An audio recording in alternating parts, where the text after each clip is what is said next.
एक भक्त सदैव ये जानकर विश्राम करे कि कोई है जो सदैव उसका ध्यान रखता है।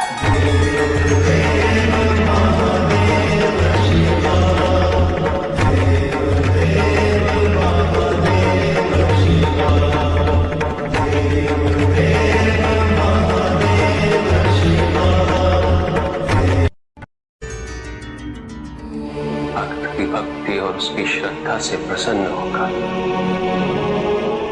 उसके आराध्य उसे दर्शन अवश्य देते, किंतु कब, किस रूप में और किस परिस्थिति में,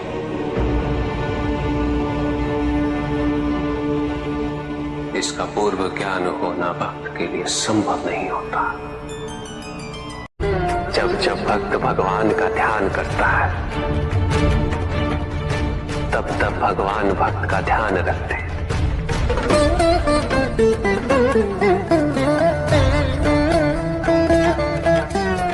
किंतु जिस क्षण भक्त भगवान का ध्यान नहीं करता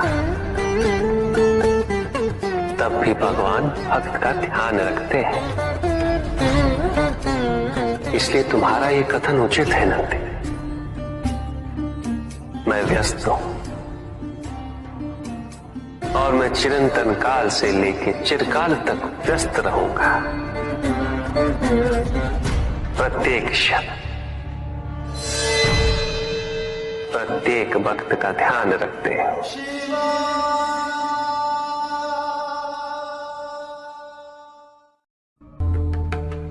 जिसके कारण स्वार्थ, विनाश, क्रूरता, अशांति और भय में वृद्धि हो, वह ज्ञान है। किंतु जो व्यक्ति को उदार, निर्भीक, सहनशील और विनम्र बनाए, वही ज्ञान है। अज्ञान की शक्तियां दुरुपयोग करने हेतु प्रेरित करती हैं, किंतु जो अपनी शक्तियों और अपने सामर्थ्य के प्रति अपने उत्तरदायित्व को समझाए, जो न केवल अपने अपितु अपने से पहले संसार के उद्धार हेतु प्रोत्साहित करे, वो ज्ञान है। ज्ञान का मूल उद्देश्य ही परोपकार है, सृजन है। दूसरों की भावनाओं को समझना, उनका आदर करना, यही ज्ञान है। क्योंकि ज्ञान हमें न केवल अपने अपितु दूसरों के दुख और सुख के प्रति भी संवेदनशील बनाता है। किंतु जो दूसरों की भावनाओं का अनादर करे, उसे ज्ञान की श्रेणी में कैसे रखा जा सकता है? अज्ञान के कारण व्यक्ति सांसारिकता में बंधता जाता है, मोह माया में उलझता जाता है। अज्ञान परम सत्य से दूर ले जाने का माध्यम है, किंतु ज्ञान व्यक्ति को परम सत्य की ओर ले जाता है। ज्ञान मुक्तिदायक है, मोक्ष का मार्ग है,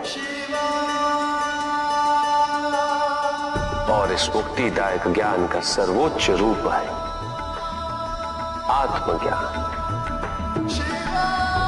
और यही ज्ञान की पूर्णता भी है कि व्यक्ति अपने को समर्पित कर दे, छोड़ दे अहंकार को, तो ब्रह्म की इच्छा ही पूर्ण होती है और अभी भी वही फलित हो रही है।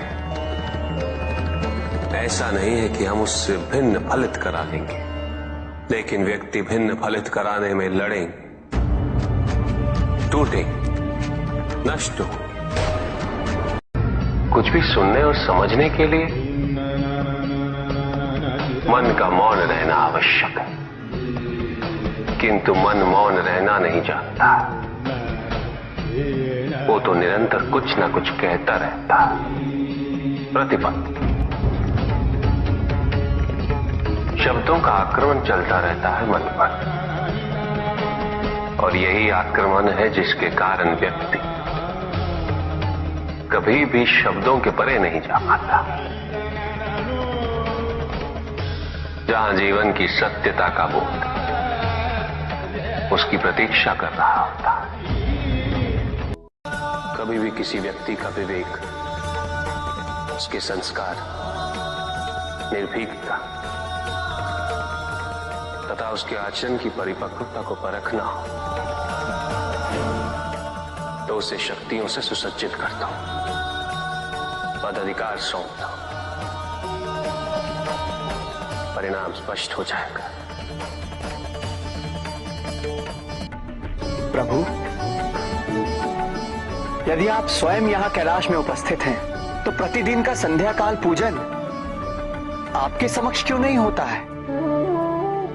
पूजित का साक्षात सामने होना मन को भटकने नहीं देता, किंतु जो सच्चे भक्त हैं, भगवान तो उनके मन में, उनके हृदय में निवास करते हैं। जिनके हृदय में श्रद्धा है, उनके लिए पूजा करने हेतु अपने आराध्य का साक्षात सामने होना अनिवार्य नहीं।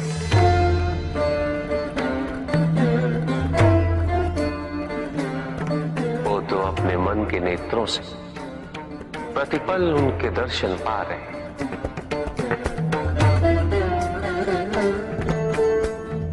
उनकी प्रत्येक अनुभूति में भगवान है।